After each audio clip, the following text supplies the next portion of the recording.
Welcome to the FSM Sales Confessional, the show where real sales reps share their toughest struggles completely anonymously, from losing big clients to clashing with management or just feeling stuck. This is your space to be real. Each episode, I pick a few letters that hit hard, and I respond with honest, tactical advice to help you move forward. No fluff, just real talk. Woo! Happy Friday. Happy May. Welcome back to the FSM Sales Confessional. Before we jump into today's conversation, I want to acknowledge it's May. It is Mental Health Awareness Month. And I especially in sales, entrepreneurship, we're going to talk about that with my guest in a minute, leadership, remote work, and life in general. A lot of us are carrying far more pressure than a lot of us probably publicly admit. So I just want to continue to encourage folks to stay connected today, over the weekend, stay grounded, reach out to family member, friend, customer, anyone that you haven't heard from. You never know who can need the call. So today and every day, just continue to stay connected. I'm a little nervous about my guest today. He's like a real podcast host. I'm just a sales rep with a podcast. So I'm grateful to have Bill Petrie here. He is the founder and creative director of Brandivate.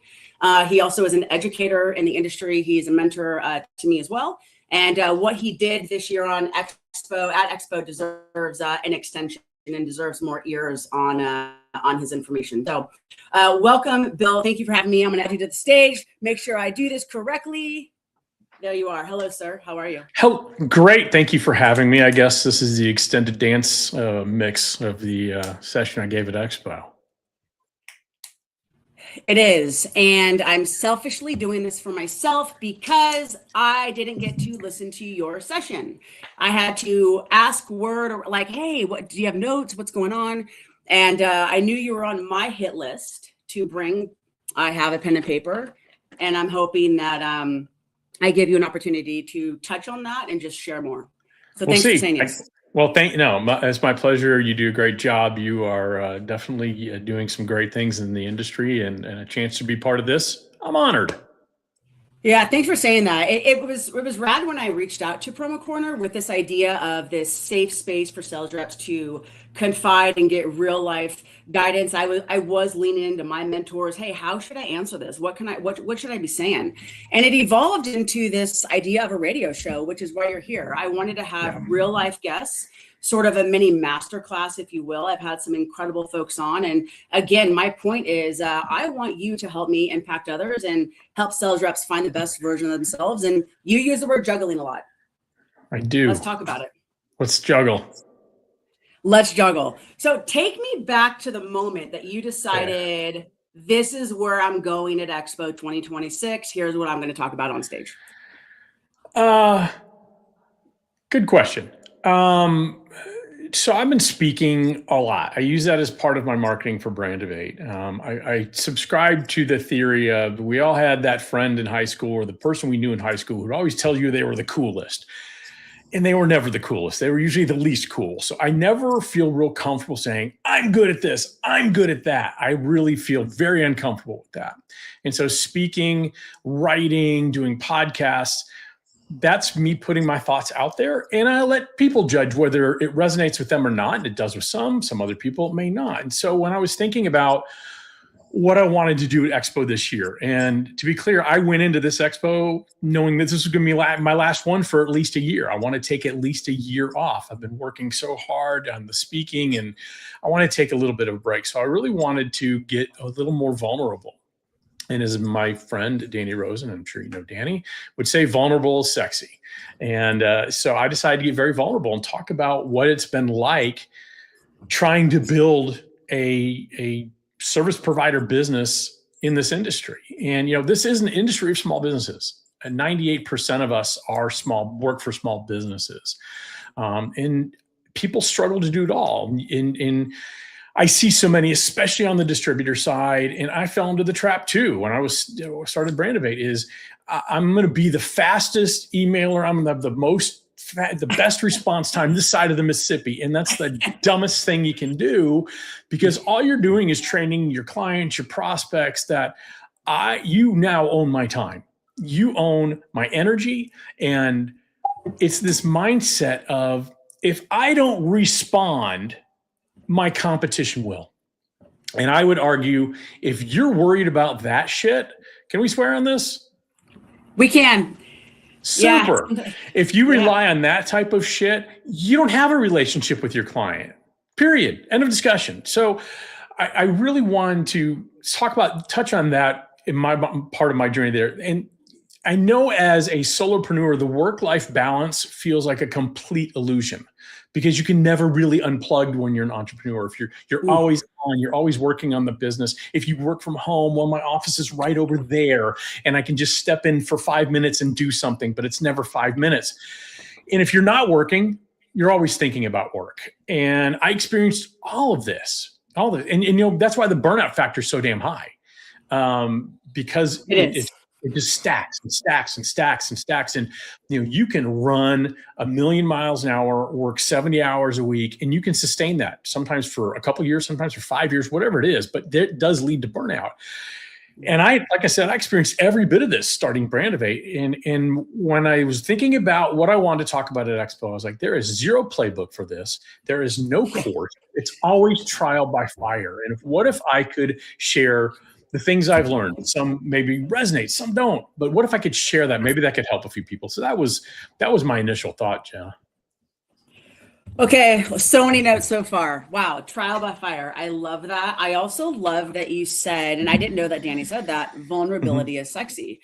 Yeah. And my gosh, that's a really fun way to put it, right? It really does open you up to find the right relationships, but also it's attractive. It is attractive when you're able to articulate your value, but also open up and share. So that was, thank you for that reminder. It served me very well I try to be, authenticity is one of the buzzwords we always hear, and your mileage may vary. I try to be the same person, whether I'm on here with you, with however many people are watching, whether I'm on stage in front of 300-400 people, whether I'm at the corner bar just talking to a friend, or whether I'm with my family. I strive to be that same person. And yeah, it's maybe a slightly different version, or if I'm on stage, an amplified version of that, but it's the same Bill Petrie. And I really try to do that all the time and be vulnerable because I don't know it all. And we live in such a world where social media, all we do is celebrate everybody's successes. I think it's okay to say, yeah, that was a really shitty month. And I don't know how I'm going to pay myself. And I've got kids going to school and groceries to buy. It's okay to share the struggles because it makes, when you share the wins, so much more savory.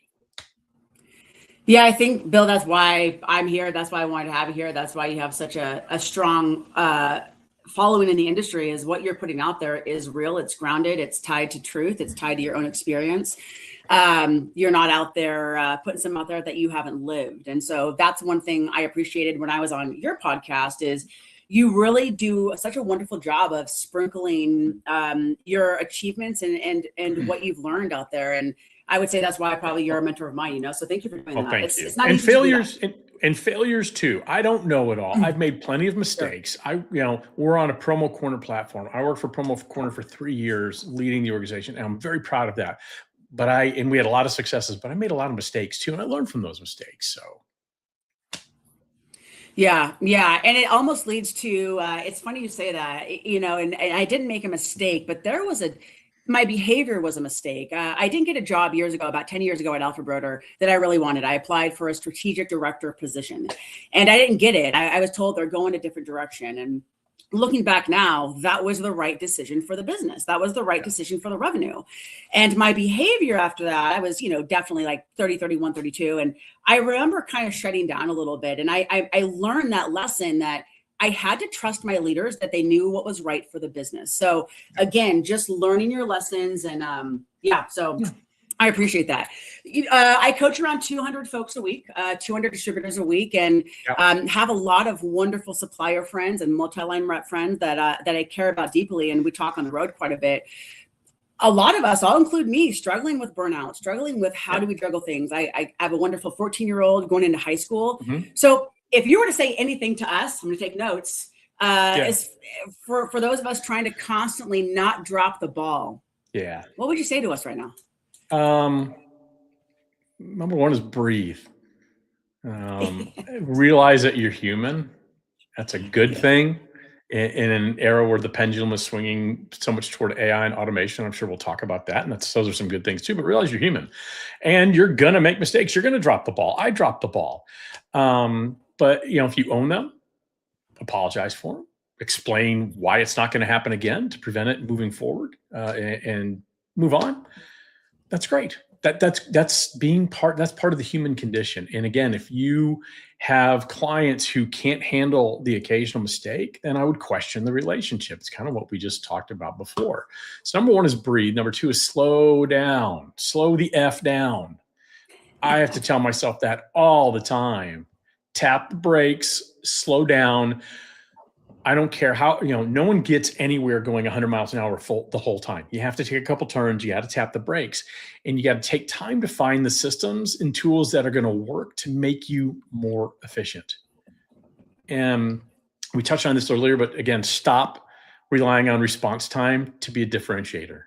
All that does is add to your feeling of being overwhelmed. I would also, here's one that blows people away. This is my little portable Google machine here. I don't have notifications on there. This phone, it's for my convenience, not yours, not my clients. It's for my convenience, period. So I have a black screen. I don't see it all the time. That doesn't mean when I'm out of the office or on a weekend, I don't check my work email a few times a day. Of course I do. I'm just as addicted to the damn thing as everybody else is. I don't need it dictating my schedule, though. I will check it at a time of my choosing when it's convenient for me.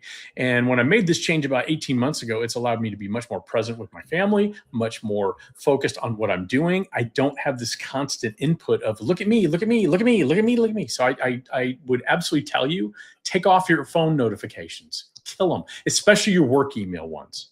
If it's that important, people will call you.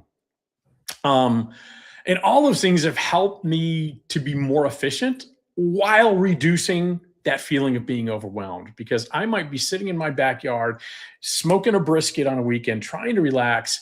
And I see that little Outlook notification pop up. I'm like, well, I got to look at it. And of course, 9 times out of 10, it's some sort of stupid ad for sunglasses I bought 4 years ago that I still hate.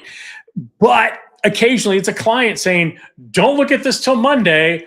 And of course I'm like, I'll stop what I'm doing because I care about my clients. I care about their success. I will stop what I'm doing and do it. Even though I can wait, I have the permission to wait till Monday. And so I try to pay that forward. So I am notorious for, I write emails well in advance.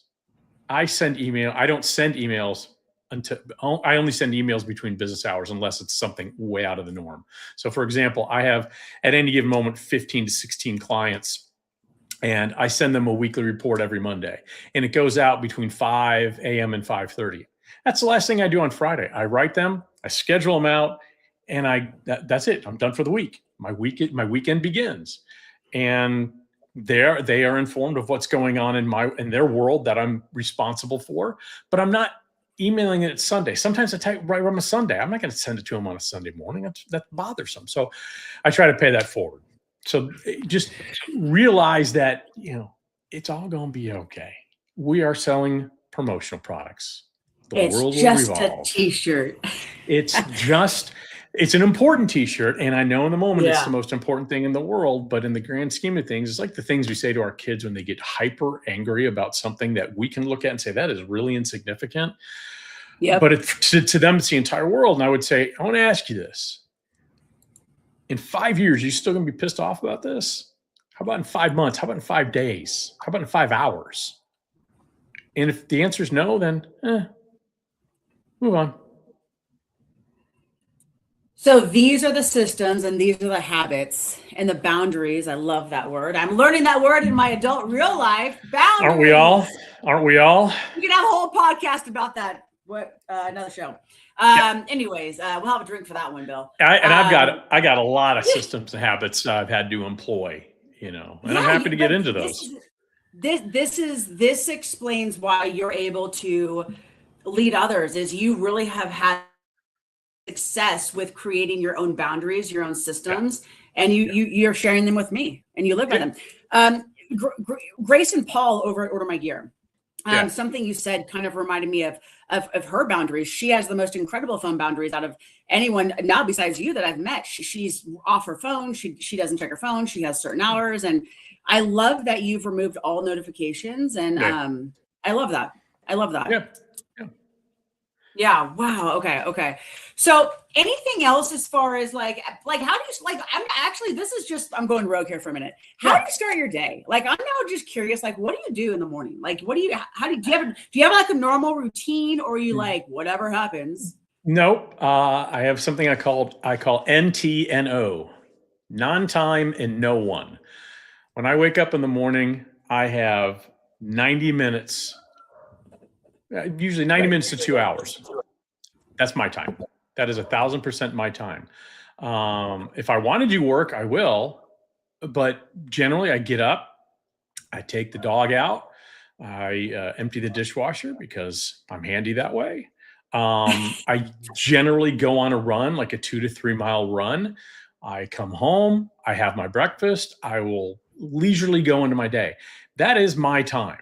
That is not my wife's time. It is not my kids' time. They don't live here anymore. They're on their own, but that is not my client's time. That is my time. And I protect it fiercely. And what that does, and sometimes I'll read, sometimes I'll watch a movie. It's my time. Doesn't matter what I do. And by doing that and starting my day off fresh every single day, it gets me ready when it's time to work. The creative juices flow. I'm not running from one thing to another. I've really intentionally, I think my blog that comes out Monday is about, I'm trying to purposefully reintroduce boredom into my life. Because the best ideas, what's the old adage? The best ideas happen when you're just drifting off to sleep. You're not asleep yet, but you're kind of halfway there, or you're in the shower. And you think about it, those are moments where there's no input. And there's no opportunity to be bored and allow our minds just to go weird, wacky, fabulous places. And so I'm really trying to reintroduce that. So that's the first thing I do every day. Okay. I am so glad I had you on, because the Post-it notes, I got 2, I got this here, and I love that. Reintroduce boredom, and there's no input. I love that. Okay. This is great. You are your own personal brand, and listening to you have your own systems, you have your own habits. There's like almost like the Bill Petrie way, if you will. When did you realize you were your own personal brand? At what point were you like, oh, I think I have something here? I don't know. I mean, that's a great question. I really don't know, but I think it matters so much. At least for me, it did. Like I said, I am the clinical extroverted introvert. There was a time in my life where I not only wanted to be the center of attention, I needed to be the center of attention. I'm not that person any longer. I'm very happy, at a trade show to go up in my room and have room service and watch, reruns of Curb Your Enthusiasm. But that being said, I can play the extrovert. And so I wanted to make sure that the brand I built was very much me. But one of the tools I realized very early on was that your brand you can create a professional brand along with systems for that professional brand that exist in conjunction with your personal brand. So like for me, I had a vision for Brandivate, what I wanted it to be. And I wanted it to be a true advertising agency, but really focused on the promotional products industry to help suppliers tell their stories to their audience, which is distributors, and help distributors tell their story to their audience, which is obviously end users. And so I had a vision, but I didn't have any idea how to create it. I mean, I'm not that bright. I went to Texas A&M University. There's a lot of issues with my brain power, but so I thought, well, I could call this Bill Petrie branding or Petrie promotional marketing or something like that. And this is not a shot at others. And I want to be real clear on this. Again, this is my own ego issue here. Just like everybody else, I feel less than half the time, and I'm faking it till I make it. We all feel that way. all of us. I don't care who you are. I'm a big believer that every time, the moment before Eddie Van Halen went on stage, he thought, I am the worst guitar player in the world. That's just the way humans are wired. So it's not a shot at others, but I did not want to have like Bill Petrie Consulting or Bill Petrie Branding. I just did not want it. It's just not my vibe. And so I came up with the name Brandivate, which is just a mix between brand and elevate. Boom, that was it. And it took me time, but I realized that brand could carry the load and should be independent of me. And so I went about building the brand I aspired to be, not the unknown one no one even knew existed. And by doing that, it gave me instant credibility. It gave people I was targeting, which my audience is promotional product suppliers and distributors. It gave them faith I was in it for the long haul, because I think, the way my brain thinks, when someone says, I am now Joe Blow Consulting, I think, okay, so this is what you do between the job you lost and the job you're going to get. And that's always the way that feels to me. Could be wrong. That's how it feels to me. And it communicated, I didn't want anything with promo, branded merchandise, or anything in there. I wanted to simultaneously communicate to my audience what I did while allowing me to broaden my services outside the industry, which I have about 3 or 4 clients outside the industry. So it was a very intentional thing, but the brand is an extension of who I am too. Wow.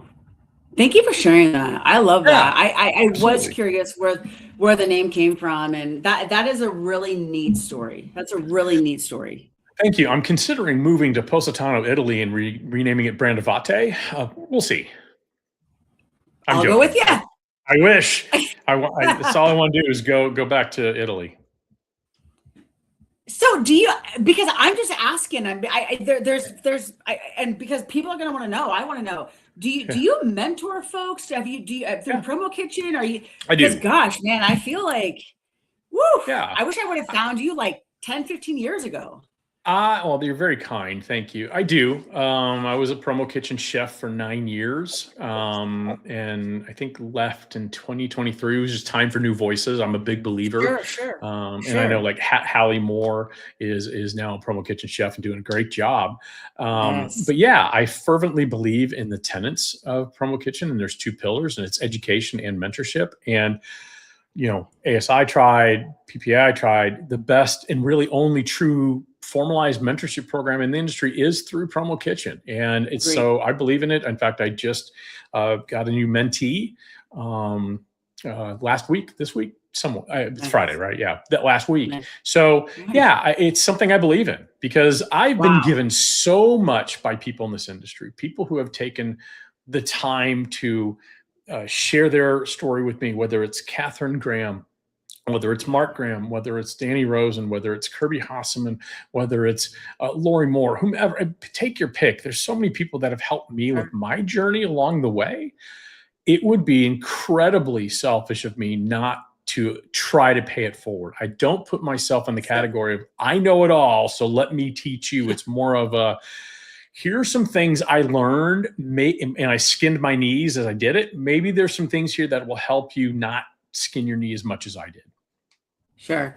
No, I love that. And I knew it. I had it on my heart to have you here. And I'm so happy that I reached out to you. This is probably going to benefit a lot of folks. And what you're doing is incredible. And I could even see an opportunity for me to probably ask to earn time with you, so expect that message from me. Anytime. Looking back at your expo, what you delivered this year on stage. Is there anything you feel like you didn't have enough time to touch on, or anything you want to kind of double hit on and offer and throw out there? Sure. I think I hit it on a little bit, but I am the redundant man of redundancy, so I will. I don't think people in our industry realize the power of building a brand. It creates this beautiful separation of church and state. I'll give you an example before I go on. One of the first things I did when I built Brandivate was 2 things. And one is email and the other is a phone. Number 1, I created 2 email addresses. So there's bill@brandivatemarketing.com, right? That's obvious. But I wanted an email address that was just for inquiries, corporate communications, stuff like that. So that's engage at brandivatemarketing.com. That's an alias. Costs nothing, goes right to my inbox. The second one I did cost me $5 a month. So we're talking $60 a year. That's the kind of investment I'm looking to do. And I created an email address for my neighbor across the street. Her name's Angela Tabor, who is Brandivate's executive administrator. She just found out about this about 3 months ago. It is a separate email address that does not forward to my email, and that's purposeful. And now it's kind of the cat's out of the bag, so I have my clients joke about it. But when I'm on vacation, I don't check my email. I don't check Bill at brandivatemarketing.com. I check Angela's email. And if there's something important that I absolutely have to do, and I only check it once a day, by the way. If there's something important I have to do, I forward it to me and I answer as Bill. Or if it's something quick, I can answer as Angela and I go about my vacation. And it's allowed this wonderful separation of church and state. Like, for example, I am going on vacation first time with my family. Both my kids are adults now. They're productive members of society. And we're trying to do an annual family vacation. We're going to Jamaica on Thursday. Wow. I have no idea what what Bill's inbox is going to look like. Angela's inbox probably going to be full, and I'll check it once a day. But it has allowed me to unplug, because I think every entrepreneur, solopreneur, person working on their own, or person that feels overwhelmed, you feel like I can't take real time off. Like that time off is not 100%. Yeah. You're like 80% invested in your vacation when you should be 100% invested in that. So that's one thing. You want to say something? No, I'm just like, whoa. I'm just like at everything. Keep going. I'm sucking this up. Keep going. I have nothing to say. Remember that branding is intentional framing. All branding is shaping how your audience perceives you. So like I'd say, absolutely Brandivate's an extension of my voice, but it's still separate. And I always find it odd, because a lot of solopreneurs or entrepreneurs, when I ask them about their brand, they'll say, man, I'm just way too busy, or I'm too small, or already have a logo, which we all know is not a brand. But to me, it's like social media. If people say, man, I just don't have time to do social media, and that's fine. But what you're saying to me, it's not important to you.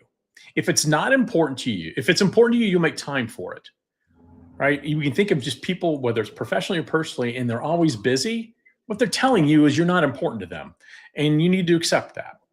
And you need to accept that when you continually choose not to do something you need to do, it's really not important to you.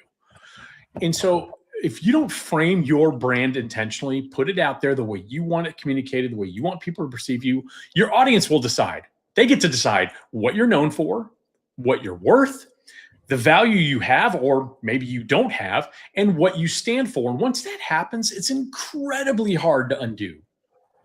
I guess my point here is branding isn't optional, because it's already happening. The question is, for anybody listening, is, are you shaping it, or are you just leaving it to chance? Whoa, bro, mic drop. That was powerful. What got me was accept it. If you're not important to them, accept it. Accept it. Wow. And also you can't undo. Oh my gosh. No. Well, it's like you do great sales training. One of the things I guarantee you teach people is, hey man, know when it's over. Know when the chase for prospect is over. When they tell you, call me back in 2 weeks, and then 2 weeks later, you know what? Things are really busy right now. Check with me at the end of the month. Sometimes that's true. 99 times out of 100, it's bullshit. We all know it, but it's the beautiful lies we tell ourselves as salespeople, because I've got prospects in the pipeline, when it's really just a bunch of people who are trying to avoid the hell out of you, and they're too nice to tell you to screw off. Yep. You got to be okay walking away. If you got to be okay with it. Got to know when it's over, baby. It's got to know when it's over. That's salesperson's intuition, and you know when it's over, because there are times where it's not. There are times where people are like, man, I am really so sorry. Things are really hairy. That there are some times where, okay, I believe them, but most times you're like, they just don't have the courage to say, I'm not interested right now. Right. So it's this disguised as niceness, but what it does is waste your time and energy. Yeah. No, you're 100% right. It's not tied to revenue. It is not tied to revenue. So you're wasting, you're hoping, you're daydreaming. The other thing I loved was, and this is so great. Please somehow trademark this. Branding, you said intentional framing, right? Is that what you said? It's just intentional. Yeah. In my session, I took Pepsi, which is a terrible product, by the way. If anybody likes Pepsi, you're wrong. It's a terrible, terrible product. Coca-Cola is far superior. But I took Pepsi and I rebranded it as a healthy drink. Didn't change anything in the contents of the can. Just repackaged the entire thing. I think we called it Challenge by Pepsi, and it was complete cola hydration. And it had electrolytes because it has some salt in it. And it was 100% plant-based because technically it is. And so we didn't change anything that was in the can. It's still the same brown crap some people choose to drink. But we told a different story. I mean, what's happening in the grocery stores right now? 3 years ago, everything was organic. Today, everything's protein. The fact that I can go into the local grocery store of my choosing and see protein Doritos, which I know is complete horseshit, is really funny to me, but that's what it is. All they're doing is framing around a buzzword right now, which protein's the buzzword. It is. Creatine and protein are the buzzwords right now. Yeah. Had my creatine coffee. There you go. I've got my tumbler full of vodka. So, hey, we all have the ways we cope with a Friday. I'm going to, anyways, have some fun later myself, Bill. No, this is, this has been great. Thank you for sharing your habits and your systems as well. I'm going to take that notifications. I right now, and it's been about a year now, I have this 30-minute timer for Instagram and LinkedIn, all social media. And that's been lovely for me. I don't have a TV. I don't really watch TV, have TV on unless I'm in a hotel room. That's been a part of my system, but I do have notifications for other things, and I'm going to remove them today. Actually, I'm going to give that a go. Yeah. You got to find what works for you. I mean, I don't want to be trite. I do have some notifications on my phones. I get text messages. I see when those pop up. I'm talking work ones. I don't have work notifications on here. And you know what? It's glorious. It was the most simple thing. Yeah. I turned it off and I immediately felt lighter. I didn't feel like when I go to the grocery store in the middle of the day, which sometimes I do, I don't check my email. It'll wait. You know what? Guess what? It'll be there. Or it won't. It may not be, and that's okay. Also, it's okay to walk away. Know when it's over, baby. Know when it's over. Know when it's over. Know when it's over. Anything else that you feel like saying? It's your time. I'm just happy you're here. And anything else that you think? Not off the top of my head. I mean, if anybody needs anything, I'm happy to share the deck I did in Vegas. If anybody wants it, you can email me at bill@brandivatemarketing.com. It probably won't make a lot of sense because I have a bad habit of making it just pictures because I want to make sure people are listening to me. That's my ego talking. But I'm happy to share the deck. Or if I can answer any questions, you can connect with me on Facebook, LinkedIn, Twizzler, or whatever. Carrier pigeon. No, thank you again for being here. And I encourage anyone who's going to spend time with us this morning, please do reach out to Bill. He's very generous with his time. Obviously, he's here. Thank you again. But thanks for being here. I appreciate it. Thank you, Jenna, and thank you for everybody. Thank you, Promo Corner. No, and I appreciate your honesty and your willingness to continue this. But yes, let me wrap this up. Thank you, Promo Corner, for this opportunity. And again, guys, it is Mental Health Awareness Month. I'm just going to say it again. Please stay connected. Please check on your friends, sales reps, check on each other, support your local sales rep. And as a reminder, third Friday of every month, Promo Corner. Thank you. Very happy to be here. Bill, thanks again. Bye, everybody. Thank you. Cheers. Bye. Thank you, Promo Corner, for making this possible. Adios.